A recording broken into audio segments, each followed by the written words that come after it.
বাম আর খাম ঝরিয়ে নেবে জোড়া ফুল আর পদ্ম ফুলের ঘাম। শনিবার মনোনয়ন জমা দিতে এসে দুপুর 1:30 নাগাদ এমনটাই দাবি করলেন সিপিআইএম সমর্থিত খানাকুল বিধানসভার আইএসএফ প্রার্থী শেখ সাদ্দাম হোসেন। শনিবার আরামবাগ মহকুমার 4 সিপিআইএম প্রার্থী মহকুমা শাসকের কাছে মনোনয়ন জমা দেন। আরামবাগ 1 নম্বর এরিয়া কমিটির কার্যালয় থেকে বাদ্যযন্ত্র সহকারে শোভাযাত্রা করে 4 প্রার্থী মহকুমা শাসকের কার্যালয়ে পৌঁছান। ছিলেন বহু কর্মী সমর্থক। কড়া পুলিশি নিরাপত্তার মধ্যে দিয়ে এদিন বামপন্থীরা মনোনয়ন জমা দেন। শান্তিপূর্ণভাবে প্রক্রিয়া সমাপ্ত হয়। বাম প্রার্থীরা সাংবাদিকদের মুখোমুখি হয়ে দাবি করেন 2026-এর নির্বাচনে বামফ্রন্ট ক্ষমতায় আসতে চলেছে।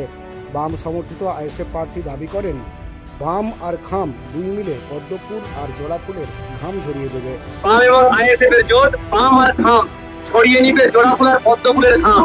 তাই আগামীকালকে দেখেছিলেন গতকালকে যে তৃণমূল কংগ্রেসের সর্বোচ্চ সেকেন্ড ইন কমান্ড তাকে খানাকুলের মাটিতে ছুটে আসতে হয়েছিল।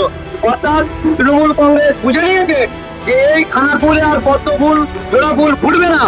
আইএসএফ এবং বামের যে জোট তারা বিপুল ভোটে মানুষের দোয়া আশীর্বাদ নিয়ে জয়যুক্ত হবে।